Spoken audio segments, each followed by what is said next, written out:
Não tem nada mais precioso do que o nosso filho, né?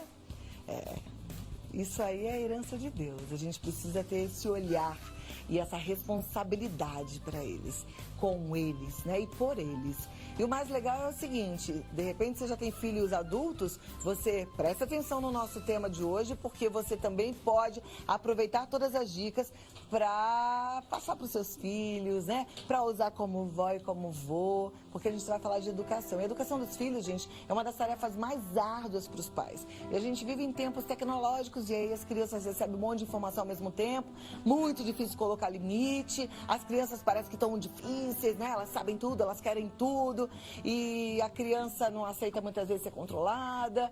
Agora, a gente vai falar sobre educação, que, segundo a nossa convidada, não é asfixiar e nem mesmo cortar as asas. Então, como é que a gente vai desenvolver este papel para que os pequenos cresçam e tornem-se adultos capazes de tomar decisões e serem responsáveis pelas suas vidas e por suas atitudes? Ou seja, criar filhos para que eles sejam adultos felizes. A educadora parental e analista de perfil comportamental, Thelma Abrão, está aqui. Vem me dar um abraço, Thelma, e seja muito bem-vinda. Obrigada. Eu amei esse tema, viu? Sério? Senta aqui comigo. Tão importante a gente parar para pensar nisso, né? Seria maravilhoso se todo mundo pensasse nisso até antes de casar. Com certeza. Eu acho que é uma educação básica, né, para quem pensa em ser pai e mãe. Eu sempre falo que para a gente ser pai e mãe, a gente tem que estudar. Colocar filho no mundo é instintivo, mas educar não, é ciência e a gente tem que entender como funciona uma criança, o cérebro da criança, como tratá-la para desenvolver, né, ao máximo os potenciais dos nossos filhos. Tem que estudar. Aí você fala, não estudei, é hora de prestar atenção, dá sempre tempo de mudar e de melhorar a conduta com eles, né?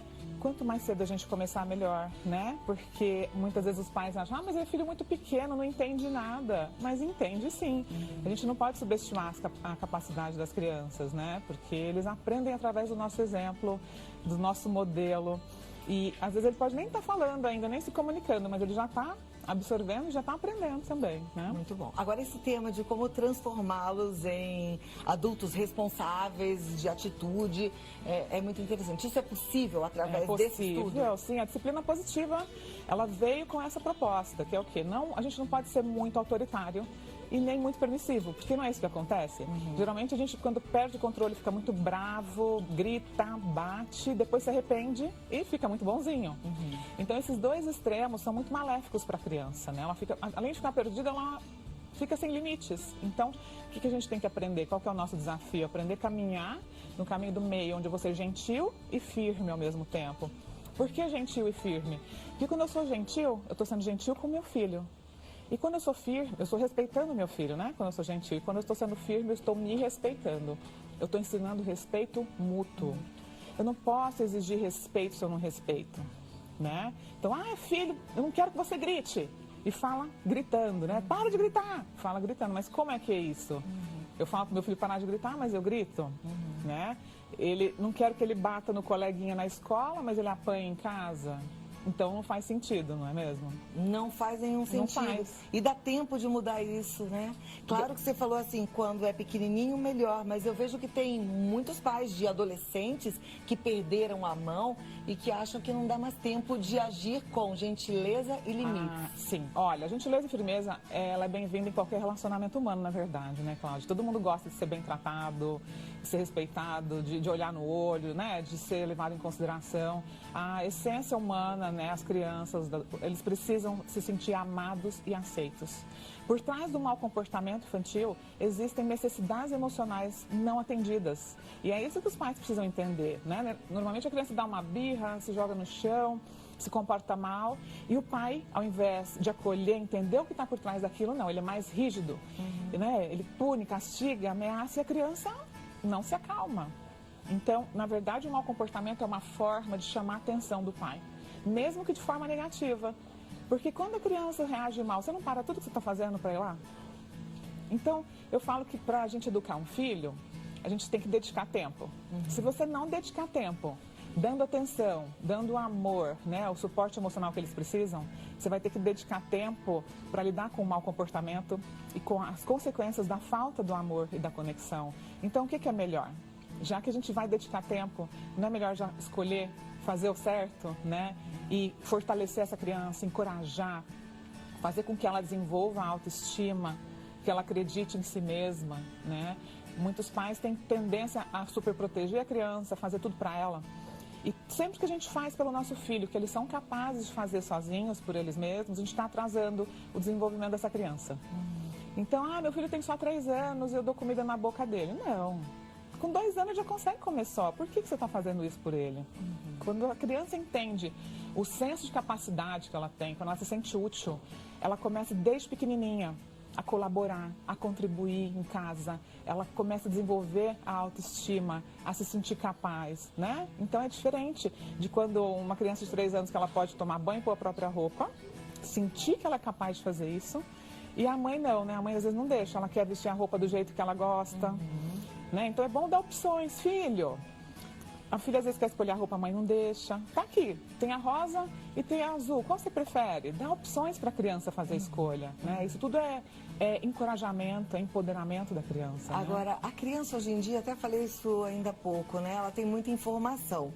E eu já me lembro na época que a minha filha era pequenininha, eu dava 2 opções e ela lembrava de tudo que ela tinha no armário. Ela falava, não, eu não quero essa, eu quero aquele e o outro, que não era parte dessas 2 opções. Certo. E era complicado. Eu sei que tem muitas mães que lidam com esse problema e acham isso complicado. A gente deixa a criança sair como ela quer? Na verdade, isso acontece, é muito comum até os 4 anos, né? Que os 2 anos é a pior fase, que a gente chama os terrible 2, que é a fase, assim, os terríveis 2 anos, né? E não é porque a criança é terrível. Na verdade, é uma imaturidade neurológica. A criança não consegue ouvir o não, ela não sabe lidar bem com o não. Porque ela aprendeu a andar, ela domina o próprio corpo, ela está descobrindo o mundo. De repente, a mãe e o pai, tudo é não. Não pode pôr a mão aqui, não pode fazer isso, não pode fazer aquilo. Ela fala, não posso, né? Eu quero experimentar, quero viver. Então, é importante o pai entender que isso faz parte do desenvolvimento do cérebro infantil.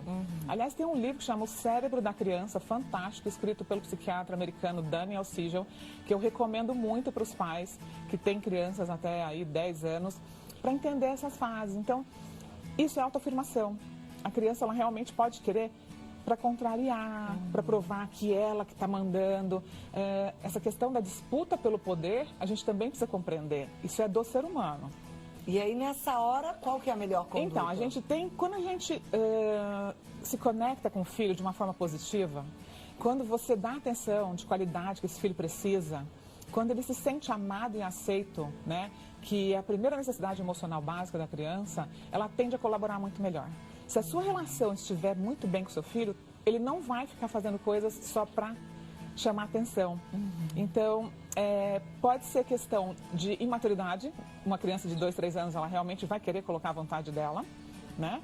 E se for um pouco maior, pode ser porque ela não se sente aceita, então ela começa a ficar rebelde, disputa de poder.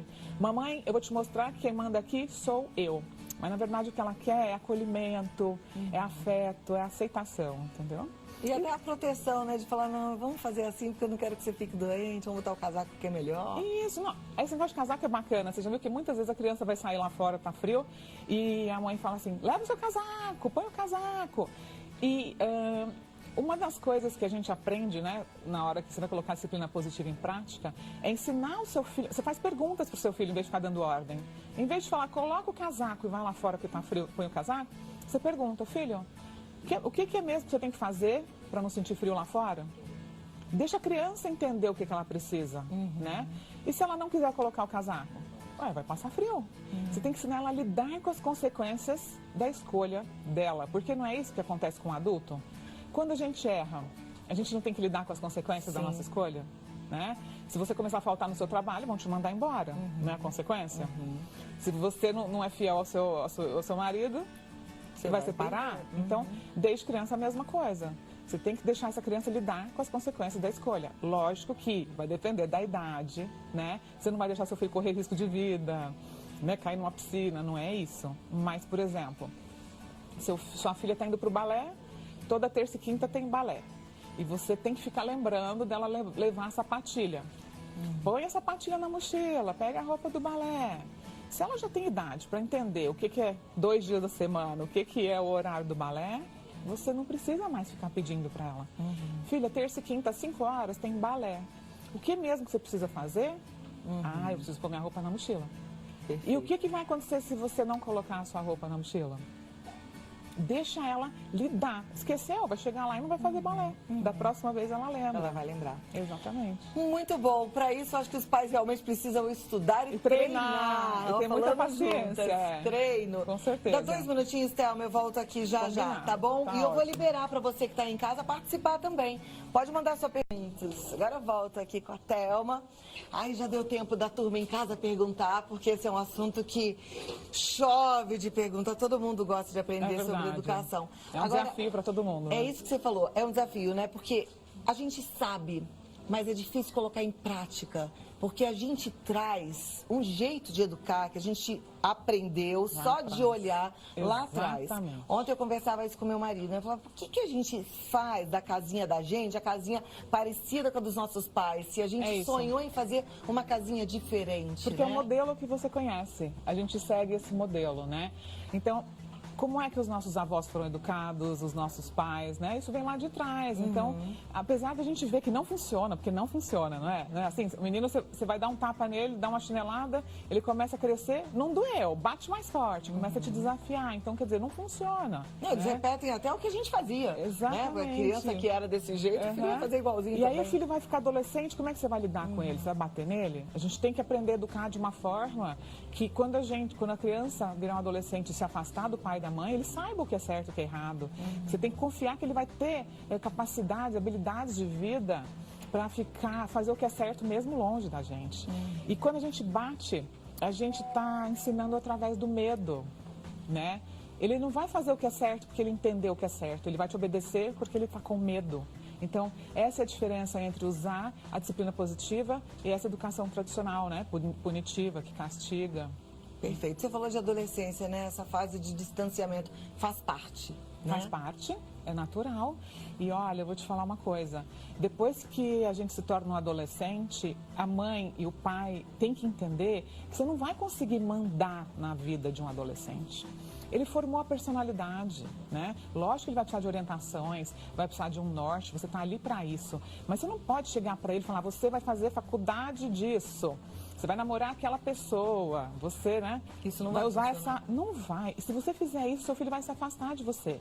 Imagina que você está dirigindo um carro e o teu filho está dirigindo esse carro, que é a vida dele, quando ele é um adolescente. E você, o pai e a mãe, você é convidado a sentar nesse carro, no banco de passageiro, e aceitar o caminho que ele quer seguir.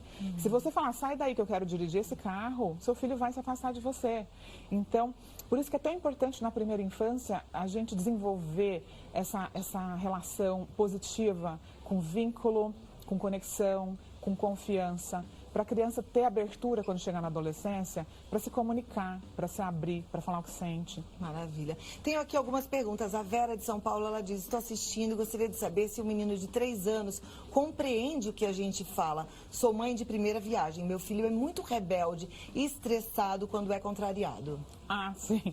Com certeza ele entende tudo, né, que a mãe e o pai falam. A questão da rebeldia tem a ver com a fase neurológica da criança, né? 2, 3 anos, a criança realmente tem muita dificuldade com a frustração, mas ela precisa tirar tempo de qualidade para brincar com ele, se conectar com ele. Quando ele começar a dar birra, se comportar mal, gritar, em vez dela reagir mal, ela precisa respirar, se manter calma e entender que esses são os momentos que ele mais precisa do amor e da empatia da mãe e do pai, né? Então, abaixa na altura do olho dele. Filho, a mamãe te ama, mas isso que você fez não é certo, é assim, assim, assim. Explica, né? E não adianta querer explicar também na hora que a criança está lá gritando, chorando. Acolhe, deixa ela se acalmar e em seguida você passa o recado que você precisa passar. É um desafio se manter calmo, mas lembra que a gente está sempre espelhando um modelo? Então, se o meu filho chora, eu fico mais abalado e grito também, eu não estou ajudando ele a aprender o autocontrole. Verdade. Né? Perfeita colocação. Ai, bom a gente aprender com quem sabe, né? Ó, próxima pergunta. Meu filho fez 10 anos e tem autismo. Nunca o superprotegi por causa da sua condição. Só respeito a limitação dele. Ele não gosta de matemática e isso está afetando a parte emocional dele. Gostaria de saber se podemos apresentar a matéria de uma forma melhor para quebrar esse medo da matemática. Beijo, Cláudia, parabéns. Beijo, Isabel Estrela de Salvador. Então, A questão das matérias tem muito a ver também como que essa criança recebeu na escola pelo professor, né? Se existe uma empatia, como que é o relacionamento entre aluno e professor.